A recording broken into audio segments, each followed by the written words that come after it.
Morning students, our today's topic is Taylor's theorem. There are two forms of Taylor's theorem. One is Taylor's theorem with Lagrange form of remainder and other is Cauchy form of remainder. उससे पहले हम दो theorem पढ़ेंगे, Rolle's theorem और Lagrange theorem. सिर्फ उनकी statement आप 12th class में वैसे कर चुके हो, सिर्फ उनकी स्टेटमेंट करेंगे हम यहाँ पर क्योंकि इनका यूज़ होगा थ्योरम के अंदर। फर्स्ट देखिए रोल्स थ्योरम क्या कहती है? If a function F of X is continuous in the close interval and differentiable in the open interval and value of function at the end points is equal, then there exists at least one real number c within the interval open interval a to b such that their derivative at point c is equal to 0। कि अगर आपका function continuous है closed interval के अंदर और differentiable open interval के अंदर और एंड पॉइंट्स पे वैल्यू क्या है? सेम है। तो इस ओपन इंटरवल के अंदर एक पॉइंट एग्जिस्ट करेगा सच दैट उस पर डेरिवेटिव की वैल्यू क्या होगी? 0। दूसरे आपके पास है Lagrange mean value theorem. Lagrange mean value theorem में क्या आता है कि फंक्शन अगर कॉन्टीन्यूअस है closed interval a to a plus h differentiable in the open interval then there exist one real number theta lies between 0 to 1 such that f of a plus h equal to f of a plus h f dash a plus theta h। आपने जो 12th class में form की होगी वो आपने की होगी इस तरीके से कि f dash a plus theta h equal to F of a plus h minus F of a upon h। वहीं से ये फॉर्म बनी है। देखो इसको उधर लेकर जाओगे, वहाँ पर होता है लिमिट h टेंड्स टू 0, तो इसको क्रॉस मल्टीप्लाई करके शिफ्ट करोगे तो यही आ जाएगी। ठीक है, अब हम करते हैं Taylor's theorem with Lagrange form of remainder after n terms. उसके लिए देखो फर्स्ट आपके स्टेटमेंट क्या कहती है? If a function f of x is such that there n minus 1 derivative f dash x f double dash x up to so on n minus 1 derivative are continuous in the closed interval a to a plus h and nth derivative exists in the open interval a to a plus h, then there exists at least one real number theta lies between 0 to 1 such that f of a plus h equal to f of a plus h f dash a plus s square by 2 factorial f double dash a up to so on h raised to power n minus 1 upon n minus 1 factorial n minus 1 the derivative at point a plus h raised to power n by n factorial and the derivative at point a plus theta h। क्या कहा उसने statement के अंदर? आपके जो function और n minus वनथ derivative तो continuous होने चाहिए क्लोज्ड इंटरवल में, और nth डेरिवेटिव सिर्फ एग्जिस्ट कर रहा है अगर ओपन इंटरवल में, तो एक number real number theta exist करेगा बिटवीन 0 to 1 सच दैट आपके पास f of a plus h की वैल्यू ये आएगी। ठीक है, तो अब इसका प्रूफ करते हैं। इसके प्रूफ के लिए आपको क्या करना पड़ेगा? एक फंक्शन कंसीडर करना पड़ेगा f ऑफ x। वो फंक्शन कैसे कंसीडर किया है? f of x plus a plus h minus X f dash x फिर इसका whole square by 2 factorial f double dash x up to so on n माइनस 1th, और n डेरिवेटिव में f n x की बजाय उसने क्या मान लिया? एक कांस्टेंट a मान लिया। और ये a कांस्टेंट किस तरीके से चूज़ किया है कि f ऑफ a और f of a plus h पर वैल्यू क्या है? सेम आए। देखो ये क्यों मानना है इस तरीके से? क्योंकि आप आगे चलकर इसमें रोल्स थ्योरम का यूज़ करोगे, और रोल्स थ्योरम क्या कहती थी कि एंड पॉइंट्स पर वैल्यू क्या हो? सेम हो। अब आपका इंटरवल यहाँ पर क्या है? वहाँ इंटरवल था a टू b, यहाँ इंटरवल है a to a plus h। तो a से a प्लस h के लिए आपका एंड पॉइंट बने a और a प्लस h, तो उस पर फंक्शन की वैल्यू क्या होनी चाहिए? इक्वल होनी चाहिए। तो हमने ये a कांस्टेंट इस तरीके से चूज़ किया है कि एंड पॉइंट्स पर वैल्यू क्या हो? सेम हो। अब आप फंक्शन के अंदर x को a पुट करो, a पुट करोगे तो ये क्या बन जाएगा? f of a plus A से कैंसिल हो जाएगा H F dash A plus H square by 2 factorial up to so on, और ये टर्म आ जाएगी। इसका मतलब, और f of a plus H, जब इसमें a प्लस एच पुट करोगे तो f of a plus H और आगे की सारी टर्म्स तो a plus H minus a plus H cut जाएंगी, तो ये सारी टर्म आगे की क्या हो जाएंगी? 0 हो जाएंगी। तो ये जो f of a plus H है ये किसके इक्वल आ गया? f ऑफ a प्लस इस f of a plus H के। तो इसकी वैल्यू आप पुट कर दीजिए इस इक्वेशन में, तो आपके पास देखिए ये क्या बन जाएगा? f of a plus H equal to f of a plus H F dash A up to so on this term. ठीक है, तो यहाँ से आपके पास देखिए जो प्रूव करना है, जो आपके पास स्टेटमेंट में आपको प्रूव करना था उसमें और इस स्टेटमेंट में देखो क्या टर्म है? आगे के तो सारी टर्म सेम है, सिर्फ ये a की वैल्यू आपको दिखानी है कि इसके इक्वल आएगी। तो आपका काम सिर्फ क्या रह गया है कि आपको इस कांस्टेंट a की वैल्यू निकालनी है। ठीक है, और उसके लिए आप क्या करोगे? इसके ऊपर रोल्स थ्योरम अप्लाई करोगे। इस ए कांस्टेंट की वैल्यू निकालने के लिए आपको इसके ऊपर रोल्स थ्योरम अप्लाई करनी है, ठीक है। तो अब पता चला हमने ये ए कांस्टेंट किस तरीके से माना कि एंड पॉइंट पर वैल्यू सेम आ जाए, और ये फंक्शन इस तरीके से माना कि F of A plus H आपके पास वही आ जाए पुट करने के बाद जो आपको प्रूव करना है, ठीक है। तो आपका काम सिर्फ इस ए कांस्टेंट की वैल्यू निकालना रह गया, और इसके लिए हम किसका यूज़ करेंगे, रोल्स थ्योरम का यूज़ करेंगे। तो अब हम क्या अप्लाई करेंगे, Rolle's theorem on F of x, यानी कि जो फंक्शन माना था आपने, इसके ऊपर आपको रोल्स थ्योरम अप्लाई करनी है। अब रोल्स थ्योरम क्या कहती थी कि फंक्शन क्या होना चाहिए, कॉन्टिन्यूस होना चाहिए क्लोज्ड इंटरवल के अंदर, और यहाँ पर क्लोज्ड इंटरवल है A to A plus H. तो आपका ये F of X function closed interval A से ए प्लस एच में क्या होना चाहिए, कॉन्टिन्यूस होना चाहिए, और open interval A to A plus H के अंदर क्या होना चाहिए, डिफरेंशिएबल होना चाहिए, डेरिवेबल होना चाहिए, और एंड पॉइंट्स पर वैल्यू क्या होनी चाहिए, सेम होनी चाहिए। तब आप रोल्स थ्योरम लगा सकते हो। तो देखो एफ ऑफ एक्स के कॉन्टिन्यूस होने का मतलब F X, F dash X, F double dash x, ये सारे डेरिवेटिव कॉन्टिन्यूस होने चाहिए। साथ में ए प्लस एच माइनस एक्स, ये सारी टर्म भी क्या होनी चाहिए, कॉन्टिन्यूस होनी चाहिए। अब आपके पास देखिए एफ से एफ एन माइनस वन, ये तो स्टेटमेंट में ही गिवन था कि ये सारे डेरिवेटिव्स क्या हैं, कॉन्टिन्यूस हैं क्लोज इंटरवल के अंदर, ठीक है। और बाकी जो टर्म थी A plus H minus X, A plus H minus X whole square by two, ये सारे आपके पास क्या है, पोलिनोमियल है। और पोलिनोमियल फंक्शन क्या होता है, कॉन्टिन्यूस होता है हर जगह। तो क्लोज इंटरवल के अंदर भी क्या होगा, कॉन्टिन्यूस होगा। अब उनके अलजेब्राइक सम, यानी कि उनके मल्टीप्लिकेशन करो फिर एडिशन करो, वो भी आपके पास क्या आ जाएगा, कॉन्टिन्यूस हो जाएगा। तो इसका मतलब एफ ऑफ एक्स क्या आ गया, कॉन्टिन्यूस आ गया। फिर आपको चेक करना है डेरिवेटिव।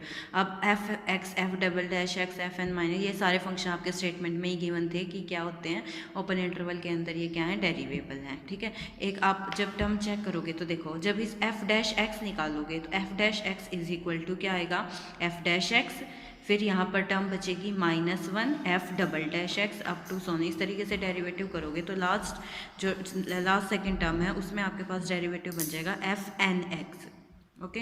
तो यहाँ से जब आप डेरिवेटिव चेक करोगे कि आपके पास डेरिवेटिव क्या होना चाहिए, फंक्शन डेरिवेबल होना चाहिए ओपन इंटरवल के अंदर, तो उसके लिए आप चेक करोगे कि ये सारे डेरिवेटिव एग्जिस्ट करने चाहिए। तो आपके पास ये तो गिवन है ही कि F dash, F double dash X up to so on F N minus one X की ये सारे क्या हैं, डेरिवेबल हैं, स्टेटमेंट में गिवन था। और साथ में इसका बनेगा एफ एन एक्स, तो वो भी आपके पास स्टेटमेंट में गिवन है कि एफ एन एक्स एग्जिस्ट करेगा ओपन इंटरवल में। और ये जो कॉन्स्टेंट थे, सॉरी ये जो पोलिनोमियल थे ए plus H minus X, A plus polynomial function, फिर से आपको पता है कि हर जगह क्या होते हैं, डिफरेंशिएबल होते हैं। तो इसका मतलब ये भी डेरिवेबल हो जाएंगे, तो उनका अलजेब्राइक सम भी डेरिवेबल हो जाएगा। तो इसका मतलब given function is derivable in the open interval. तीसरा आप चेक करते थे रोल्स थ्योरम के लिए कि एंड पॉइंट्स पे वैल्यू क्या होनी चाहिए, सेम होनी चाहिए, ठीक है। तो ये भी आपके पास आपने माना है इस तरीके से था, एक कांस्टेंट के इनकी एंड पॉइंट्स पे वैल्यू क्या हो, सेम हो, ठीक है। तो रोल्स थ्योरम की सारी कंडीशन क्या हो रही हैं, सेटिस्फाई हो रही हैं। तो अगर सारी कंडीशन, तीनों कंडीशन सेटिस्फाई हो रही हैं, तो आप क्या कहोगे कि इस इंटरवल के अंदर एक पॉइंट, आप वहाँ बोलते थे कि ए से ए प्लस एच इंटरवल के अंदर एक पॉइंट एग्जिस्ट करेगा सच दैट जिस पर डेरिवेटिव की वैल्यू क्या होगी, जीरो होगी। अब इसने वो पॉइंट क्या लिया है, ए प्लस थीटा एच लिया है, देखिए, और थीटा लाई करा 0 से 1 के बीच में। इसने बोला कि एक रियल नंबर थीटा एग्जिस्ट करेगा बिटवीन 0 to 1 सच दैट उस पर डेरिवेटिव की वैल्यू क्या होगी, 0 होगी। तो आप उसको चेक कैसे कर सकते हो, देखो ये एग्जिस्ट करेगा, क्यों करेगा, थीटा आपके पास किसके बीच में है, 0 से 1 के बीच में है। दोनों तरफ h से मल्टीप्लाई कर दीजिए, 0 इंटू एच क्या हो जाएगा, 0, ये बन गया थीटा h और ये बन गया h, ठीक है।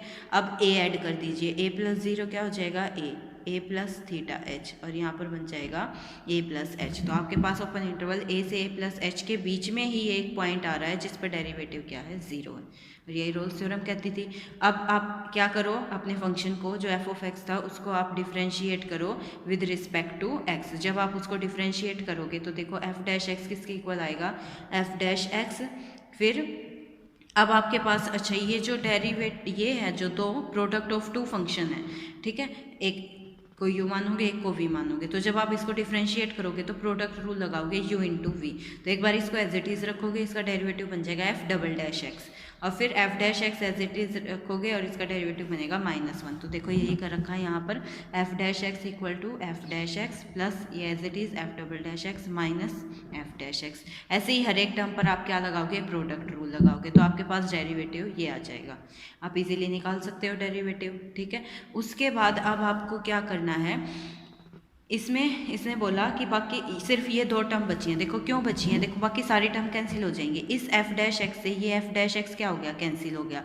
फिर इस टर्म से ये टर्म कैंसिल हो जाएगी, फिर ऐसे ही ये अगली टर्म से कैंसिल हो जाएगा, ये इससे पहले वाली टर्म से कैंसिल हो जाएगा। ठीक है, तो इसका मतलब ये सारी टर्म कैंसिल हो जाएंगे। आपके पास टर्म एक तो ये बचेगी और एक ये लास्ट टर्म, सिर्फ ये 2 टर्म ही बचेंगी। आप खोल के देख सकते हो, बाकी सारी टर्म क्या हो जाएंगी, कैंसिल हो जाएंगी। ठीक है, तो आपके पास एफ डैश एक्स क्या बचा, सिर्फ ये 2 टर्म बची। अब यहाँ से जो कॉमन आ रहा था वो कॉमन निकाल दिया, अंदर बचा एफ एन एक्स माइनस ए।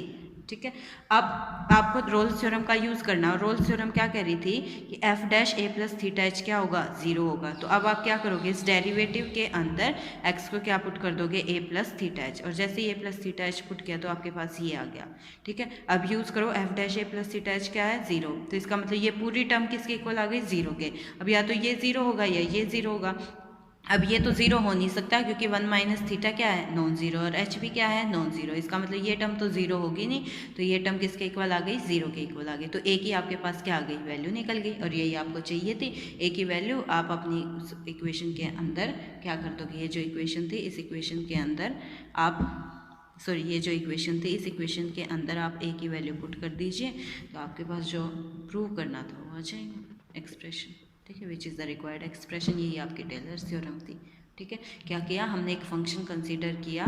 ठीक है, और उस फंक्शन के अंदर हमने इस तरीके से माना कि आपके पास जैसे ही ए को ए प्लस एच एक्स को ए प्लस एच पुट करते हो तो आपके पास जो प्रूव करना वो आ जाए और सिर्फ ए बचे। और ए को इस तरीके से माना हमने कि एंड पॉइंट्स पर, यानी कि ए और ए प्लस एच पर फंक्शन की वैल्यू क्या रहे, सेम रहे। उसके बाद हमने रोल्स थ्योरम अप्लाई की। रोल्स थ्योरम क्या कहती है कि एक पॉइंट एग्जिस्ट करेगा जिस पर डेरिवेटिव क्या हो, 0, वो हमने ले लिया ए प्लस थीटा एच। फिर हमने गिवन फंक्शन जो माना तो उसका डेरिवेटिव किया, उसके अंदर एक एक्स को ए प्लस थीटा एच पुट किया, रोल्स थ्योरम का यूज़ किया, और हमारे पास रिक्वायर्ड एक्सप्रेशन आ गया। ठीक है, उसके बाद आगे देखिए, आगे इसने क्या बोला है, the n plus 1th derivative, यानी कि जो n प्लस 1th टर्म, जो लास्ट टर्म है, यानी कि ये टर्म, इसको हम बोलते हैं लैग्रांज फॉर्म ऑफ रिमाइंडर, और इसको हम डिनोट किससे करते हैं, इसके लिए नोटेशन दे दी RN। ठीक है, उसके बाद अगर हम पुट करते हैं n is equal to 1 Taylor's theorem के अंदर, तो आपके पास जैसे ही n को आप 1 पुट करोगे तो डेरिवेटिव कहाँ तक जाएगा, फर्स्ट डेरिवेटिव तक, यानी कि सिर्फ 2 ही टर्म आएंगी, F of A plus H F dash, लेकिन ये बन जाएगा F dash A plus theta H. ठीक है, जैसे ही एच को n को हमने 1 रखा तो ये बन गया, और ये आपके पास क्या थी, लैग्रांज थ्योरम थी। इसका मतलब लैग्रांज मीन वैल्यू थ्योरम क्या है आपके पास, पर्टिकुलर केस है किसका, टेलर्स थ्योरम का, क्योंकि टेलर्स थ्योरम के अंदर हम n को अगर 1 ले लेते हैं तो हमारे पास क्या आ जाती है, लैग्रांज थ्योरम आ जाती है। उसके बाद आपके पास है Maclaurin's theorem with Lagrange form of remainder. Maclaurin's theorem कैसे निकलती है, आप जैसे ही टेलर्स थ्योरम के अंदर a को क्या पुट कर दो, 0, और h को पुट कर दो x, तो आपके पास जो फॉर्म बनेगी उसको हम क्या बोलते हैं, मैक्लॉरिन्स थ्योरम।